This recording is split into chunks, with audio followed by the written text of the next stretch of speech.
वाली बढ़ती हुई दिखाई दे रही है। शुरुआत इतनी खराब नहीं थी, लेकिन जैसे जैसे दिन चढ़ रहा है और ग्लोबल मार्केट्स की तस्वीर बिगड़ रही है, भारत पर भी प्रेशर आ रहा है। निफ्टी 15,750 के नीचे इस समय कर रहा है कारोबार। अक्रॉस द बोर्ड सेलिंग है, लेकिन पहले हम आपको विदेशी बाजारों का हुलिया बता दें, स्थिति कितनी खराब देखने को मिल रही है। हांगकांग के बाजार में सबसे ज्यादा मार पड़ी है, 4.5% के नुकसान पर दरअसल वो मार्केट। शांघाई भी इसे देखकर करीब 2.5% की गिरावट पर ट्रेड कर रहा है।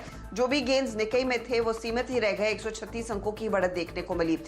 एक और चीज आपने जहन में रखनी है, वो है दरअसल डाउ फ्यूचर्स, और डाउ फ्यूचर्स की ओर से इशारा यही है कि आज थोड़ी सी कमजोर शुरुआत होती दिखाई दे सकती है। 171 अंकों की गिरावट लास्ट जब मैंने चेक की थी तब देखने को मिली थी डाउ फ्यूचर्स में, और अब भी अगर आप देखें हाल खराब ही देखने को मिला है। दरअसल 180 पॉइंट अब नीचे आ चुका है डाउ, और जो तेज बिकवाली देखने को मिली है हांगकांग में, चाइना के जो टेक स्टॉक्स की धुलाई हो रही है, उसी के चलते ओवरऑल ग्लोबल मार्केट्स में भी पोजीशंस अनवाइंड होती हुई। याद रखिएगा, ये वैसे भी हमारे लिए एक इंपॉर्टेंट हफ्ता है, एक्सपायरी वाला हफ्ता है, और इससे ठीक पहले हम वही देख रहे थे कि 15,800 से 900 की रेंज इंटैक्ट थी, लेकिन आज इस ग्लोबल प्रेशर के तहत ये रेंज भी टूटी है नीचे की तरफ। 15,800 को हमने तोड़ा है और अब हम 15,750 को भी मुश्किल से होल्ड कर पा रहे हैं। तो स्थिति बिगड़ती हुई 15,732 का स्तर आ चुका है। देखते ही देखते निफ्टी आपके सामने 94 अंकों की कमजोरी पर, निफ्टी बैंक पर भी भार बढ़ता हुआ 150 अंकों तक का नुकसान है।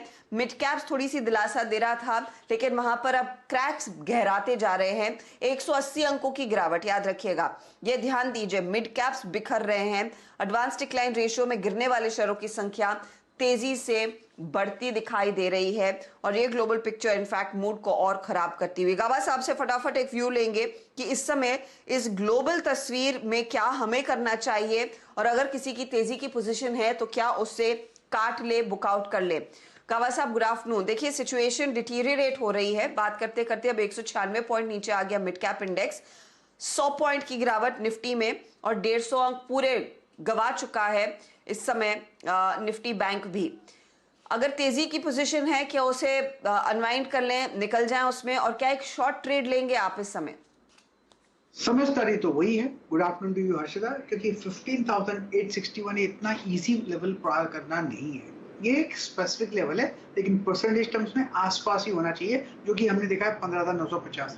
आज सुबह मैंने कहा था कि बाई करने की जगह दो है, या तो 15,900 पार कर ले तब, या फिर 15,750 के इर्द गिर्द अगर वहां पर कोई सपोर्ट या स्ट्रेंथ नजर आती है। तो यहाँ पर नजर तो नहीं आ रही, तो मुझे तो यहाँ पर वीकनेस अब भी नजर आती है। जो स्ट्रक्चर था 2-4 दिन से बन रहा था, 4 दिनों से, वो वीक स्ट्रक्चर बन रहा था। ऊपर तो गया था, लेकिन लग रहा था कि ऊपर जाएगा नहीं नीचे आने के लिए, तो यहाँ पर वो वीकनेस है। मुझे लगता है वीकनेस आते दिनों में थोड़ी बढ़ सकती है और शायद भी देखने को मिल सकते हैं। क्या ये शॉर्ट करें? बिल्कुल शॉर्ट कर सकते हैं, अगर आप 1 या 2 दिन का नजरिया देख रहे हैं तो। कल शायद परसों शायद एफएनओ एक्सपायरी वीकली जो है फिर लोअर लेवल्स पे हो, ऐसा नजर आता है। तो ट्रेंड नीचे की तरफ तेजी से आ रहा है। डे लो पर इस समय निफ्टी है 15,700, मेरे ख्याल में कुछ ही क्षणों में टेस्ट होने के पूरे पूरे आसार बनते दिखाई दे रहे हैं। कोई लक्ष्मण रेखा अगर जो इंपॉर्टेंट है निफ्टी के लिए वॉच करना, गावा साहब, क्लोजिंग बेसिस पर? मेरे ख्याल से लेवल है 15,800, जब तक इसके ऊपर नहीं जाता तब तक मान के चलना चाहिए वी आर डाउन। 15,800 आपने कहा? जी हाँ, 15,800 बिल्कुल। ओके, तो 15,800 के ऊपर अगर हम नहीं जाते हैं तो स्थिति बिगड़ी हुई रहेगी, ये आप जहन में रखिएगा। अगर उसके पास क्लोजिंग हो रही है तो शायद थोड़ी सी उम्मीद है, कुछ होप है कि संभल जाएगा मार्केट, लेकिन हाँ, मूड बिगड़ा है। अच्छा, इस बिगड़े हुए मूड में एक स्टॉक आपकी स्क्रीन पर लेकर आते हैं, वो है कैनरा बैंक का, क्योंकि कुछ ही देर पहले नतीजे आए, और गावा साहब मैंने सुना आपने इसे आइडेंटिफाई किया है। वैसे मैं नतीजे आपको बता दूं, प्रॉफिट का आंकड़ा बहुत ही बम्पर आया है, 1180 करोड़, तो 400 करोड़ से बढ़कर प्रॉफिट कैनरा बैंक का लगभग 1180 करोड़ के आसपास आता हुआ। और ध्यान इस बात का दीजिएगा कि उम्मीद क्या थी, उम्मीद थी कि कैनरा बैंक बढ़त दिखाएगा प्रॉफिट में, 740 करोड़ के आसपास तक का अनुमान था, उससे काफी बेहतर ये आंकड़ा देखने को मिला है। काबा साहब, ये इनफैक्ट आपने इत्तेफाक से पहले ही पिक किया, बताइए क्या पढ़ रहे हैं आप चार्ट में? वेल टारगेट मेरे ख्याल से 152 का होना चाहिए कैनरा बैंक में। मैंने स्टॉप दिया था 148, अब ट्रेड कर रहा है 148 पे ही ट्रेड करता है, तो ₹1 कम कर देना चाहिए स्टॉप। 147 का स्टॉप लगाकर ट्रेड कर सकते हैं, बाइंग हो सकती है। टारगेट करीब 152 के रहेंगे कैनरा बैंक।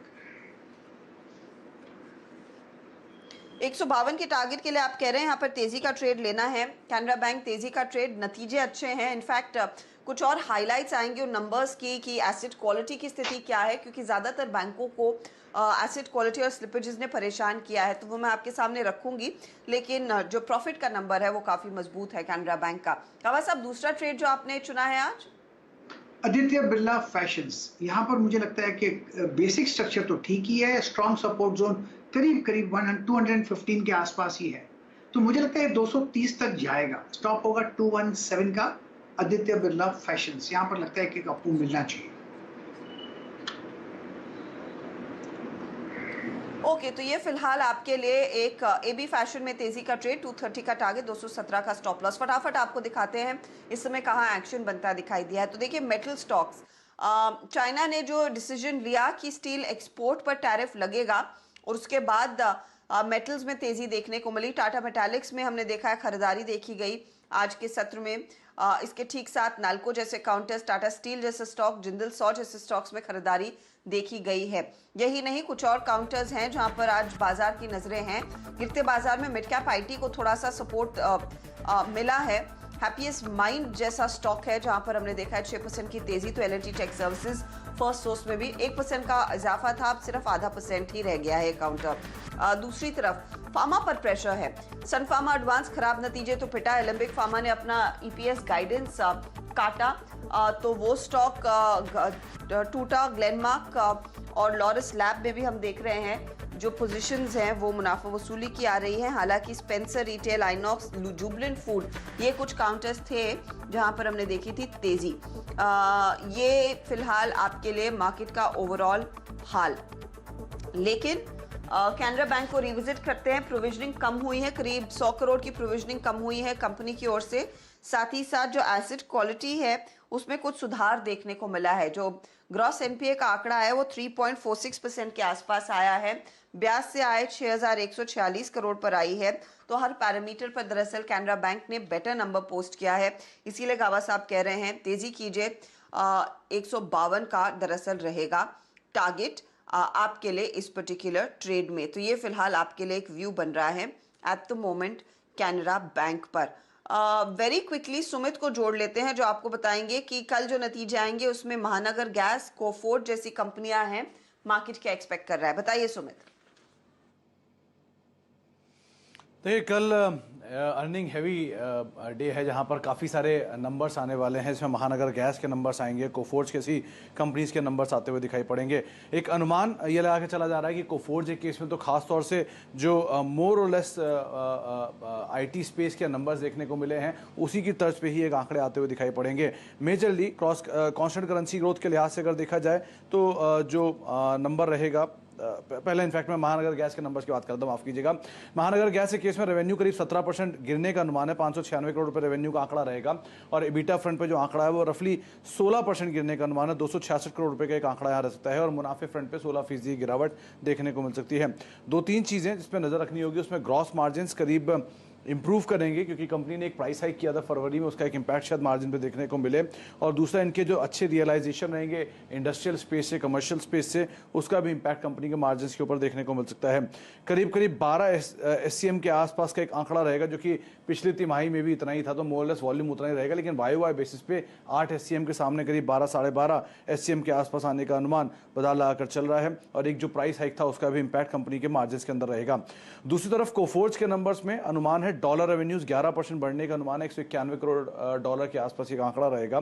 और रुपी रेवेन्यू 11.5-12% के आसपास बढ़ सकता है। 1410 करोड़ रुपए यहाँ पर रुपी रेवेन्यू का आंकड़ा रहेगा। मुनाफे फ्रंट पर 133 करोड़ का आंकड़ा जो कि मोरलेस फ्लैट रहेगा पिछली तिमाही के मुकाबले, वहां पर भी 133 करोड़ का ही नंबर देखने को मिला था। हाँ, एसएल के एक्विजिशन जो इन्होंने किया था उसका ये दूसरा मंथ होगा, तो ये पहली तिमाही पूरी नहीं आएगी, लेकिन हाँ 2 महीने का एक इंपैक्ट वहां जरूर देखने को मिलेगा। और उसके अलावा वेज हाइक का इंपैक्ट पूरे क्वार्टर में पूरे आईटी स्पेस के अंदर देखने को मिला, तो उसका इंपैक्ट यहाँ पर भी आता हुआ दिखाई पड़ेगा। स्लाइटली प्रेशर मार्जिन के ऊपर देखने को मिलेगा। 2-3 चीज़ें जिस पे नज़र रखनी होगी।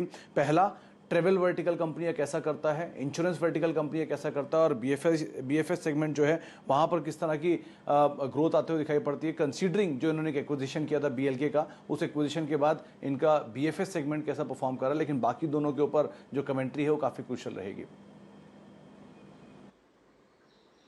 शुक्रिया इस अपडेट के लिए सुमित। तो ये नंबर्स जो कल आएंगे, लेकिन स्थिति बिगड़ रही है। मिड कैप इंडेक्स आपकी स्क्रीन पर लाते हैं, क्योंकि वो लगभग 250 पॉइंट नीचे है। 1% की गिरावट इस समय मिड कैप इंडेक्स में। और याद रखिएगा ये वो इंडेक्स है जिसने सबसे ज़्यादा आउट परफॉर्म किया है ऑफ लेट, क्योंकि निफ्टी बैंक फंसे हुए हैं एक दायरे में।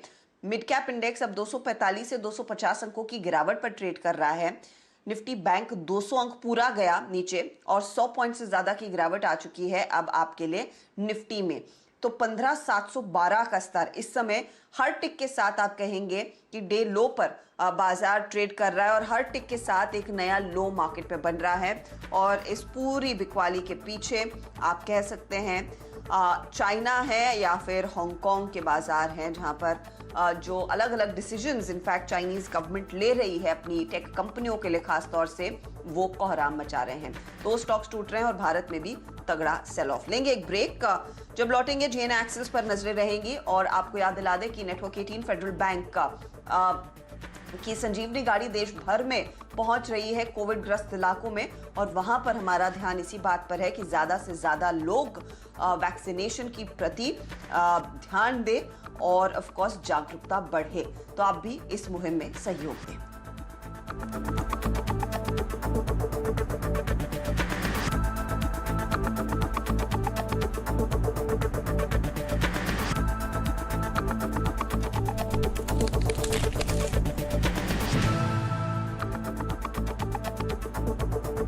Mongia Steel presents Majboot Stocks of the Day.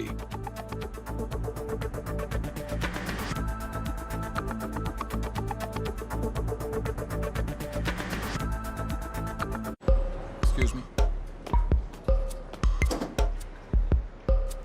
All good, ma'am?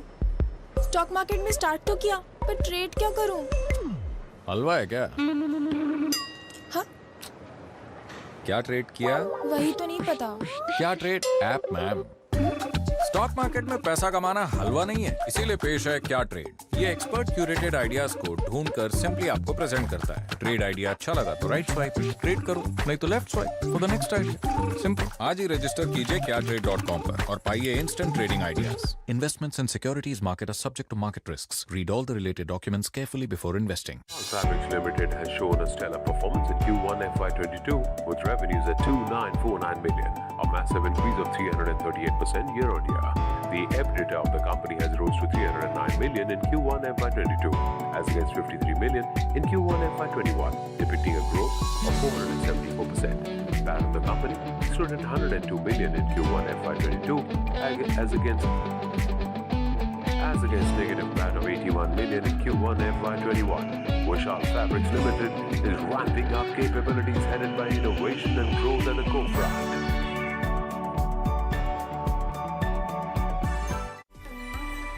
India is poised to become leaders in innovations and inventors. We have had 20 years of experience in providing quality service, and using that experience, now we can take a leap and be called the world leaders in crypto and blockchain. WazirX and CNBC TV18 present Crypto, Digital Assets of the Future. Presented by Wazir X. वो क्या है जो जीवन के सफर में हमें काम आता है? वो जो हम सोचते हैं या वो जो हम जानते हैं? But what ultimately matters is जो हम करते हैं. Since 28 years, Flamingo और हम, an aid for a new life. Grow your money with research-based investment recommendations from Equity 99. Visit our website www.equity99.com and join our Telegram channel. आग को फैलने से रोकना मुश्किल है पर नामुमकिन नहीं। अब फायरवॉल टेक्नोलॉजी के साथ सेंचुरी प्लाग आग से बचाए।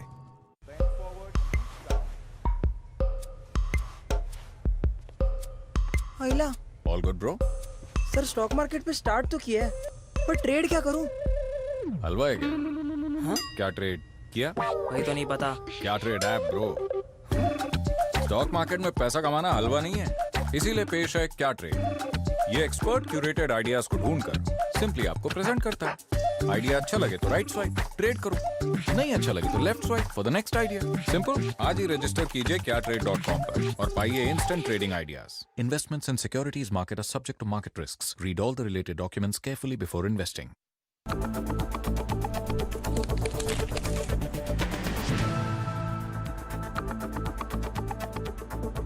मार्केट में सेल साइड की पोजीशंस बढ़ती हुई, लेकिन मुझे लग रहा है निफ्टी बैंक कोशिश कर रहा है 34,800 पर टिकने की। थोड़ा सा पुल बैक आया है, प्रेशर कायम है। जीएनए एक्सेल पर फोकस करते हैं क्योंकि दरअसल ये तिमाही बहुत ही शानदार रही है कंपनी के लिए। नंबर्स मैं आपको फटाफट बता दूं, रेवेन्यू में करीब करीब 4 गुना बढ़त देखने को मिली। प्रॉफिट आया है करीब करीब 29 करोड़ के आसपास का। मेरे साथ अब जुड़ गए हैं कंपनी के सीईओ और president mister Ranbir Singh. Mister Singh, स्वागत है आपका। ये लगातार चौथा क्वार्टर है जहां पर आपके रेवेन्यूज में ग्रोथ देखने को मिली है। इस समय मैक्सिमम ट्रैक्शन किस बिजनेस में देखने को मिला है, सीवी या ट्रैक्टर? हर्षिता, बहुत बहुत धन्यवाद मुझे इनवाइट करने के लिए। जो हमारा Q1 है इस साल का, वो Q4 से स्लाइटली है और इसमें ये कि जो डोमेस्टिक मार्केट है उसमें अप्रैल होके मई में जो प्रोडक्शन डिप आया है ओवरऑल, और उसके बाद उसको हमने कवर अप किया है एक्सपोर्ट से, एडिशनल एक्सपोर्ट करके, और उससे हमने अपना गैप जो है फिल किया है। लेकिन Q2 में जो डोमेस्टिक मार्केट है वो इम्प्रूव होनी शुरू हो गई है जो पोस्ट कोविड सेकेंड वेव के बाद। और अगर आप देखें कि हमारा जो डोमेस्टिक मार्केट है वो सीवी और हमारा ऑफ हाईवे है, ट्रैक्टर बिजनेस है। जो सीवी मार्केट है वो 50% से ज़्यादा ड्रॉप है। अगर आप टाटा मोटर्स देखें वो Q1 में उसका ड्रॉप जो है एज कम्पेयर टू Q4 जो लास्ट ईयर था उसमें 55% से ज़्यादा ड्रॉप है, क्योंकि उसमें सीवी मार्केट जो मैं तो ये कहूँगा कि अभी चली नहीं है। और जो भी हमने गैप फिल किया डोमेस्टिक में वो ट्रैक्टर से किया है या एक्सपोर्ट सीवी मार्केट से किया है। ठीक है सर, फिर सीवी मार्केट में क्या कुछ साइंस है रिकवरी के? Point number 1। पॉइंट नंबर 2, आपने FY22 के लिए 25 से 30% गाइडेंस दी थी कि उतनी ग्रोथ हासिल होगी। अगर सीवी में ग्रोथ नहीं आ रही है, क्या सिर्फ ट्रैक्टर और एक्सपोर्ट के बल पर ये ग्रोथ अचीव हो पाएगी? जो डोमेस्टिक सीवी मार्केट है उसका जो हमें होप लग रहा है वो Q3 ऑनवर्ड्स चलेगी, लेकिन उसको हमने अपनी गाइडेंस में इसको काउंट नहीं किया, काउंट फॉल नहीं किया। जो हमारा एग्जिस्टिंग मार्केट ट्रैक्टर का है या एक्सपोर्ट का है उसके बेसिस के ऊपर हमारा टोटल ग्रोथ है 30 to 35% आएगा। और इसमें एक चीज़ और है, जो इन्फ्लेशन का भी रोल है। जो रॉ मटेरियल प्राइसेस है वो 25% तक बढ़ चुकी हैं और उसका टॉप लाइन के ऊपर इफेक्ट जो है वो ओवर 10% है। तो उसकी वजह से भी जो ओवरऑल सेल्स बढ़ रही है, जो हमारी फ्रेश गाइडेंस है वो अराउंड 35% की हम लेके चल रहे हैं। वाव, 35% की गाइडेंस डिस्पाइट द फैक्ट कि third quarter onwards CV business pickup करेगा। मिस्टर सिंह, शुक्रिया हमारे लिए समय निकालने के लिए। मैं चर्चा को लंबा खींचती, लेकिन आपकी कनेक्टिविटी में कुछ इशू आ रही है और आपकी आवाज़ ठीक से सुनाई भी नहीं दे रही है, तो इस चर्चा को मैं यहीं पर समेटूंगी। अगली बारी डिटेल में बात होगी। All the very best coming quarters के लिए। स्टॉक आज 17% ऊपर, क्योंकि 35% ग्रोथ की गाइडेंस कंपनी इस समय दे रही है। चलिए फटाफट खिलाड़ी नंबर 1 का अपडेट आपकी स्क्रीन पर लेकर आते हैं और फिर ब्रेक की तरफ बढ़ेंगे, जहां पर आप देखिएगा इस समय HG इंफ्रा में समित चौहान ने दरअसल एग्जिट ले लिया है 516 के लेवल्स पर। इन्होंने इससे पहले बोडल केमिकल्स में एग्जिट लिया 124 रुपए के आसपास। तो ये 2 ट्रेड्स जो इन्होंने अपने समेट लिए हैं। मुदित की ओर से अपडेट है, नवनीत एजुकेशन इन्होंने एग्जिट किया 9740 पर। LT फूड्स में प्रॉफिट बुक किया और NB वेंचर्स में भी प्रॉफिट बुक किया। ये फिलहाल इनकी तरफ से पहल हुई है। तो रिटर्न्स अब आपकी स्क्रीन पर आ जाएंगे। ताज़ा तस्वीर आपके लिए इस समय रिटर्न्स की। समित अभी भी आगे चल रहे हैं, करीब करीब 19% प्लस के रिटर्न्स इनके हैं। इनके ठीक पीछे है मुदित गोयल, इनके 17% के रिटर्न्स। अजीत मिश्रा -4% के रिटर्न्स पर आज के दिन, जहां पर बाजार में बिकवाली दरअसल बढ़ रही है। चलिए इसी के साथ वक्त हो रहा है एक ब्रेक का। ब्रेक के बाद ऑफ कोर्स मार्केट के एक्शन पर नजरें रहेंगी। 15,736 पर इस समय छोड़ जाएंगे निफ्टी को। आगे आप देखिएगा नो योर कंपनी। नमस्कार।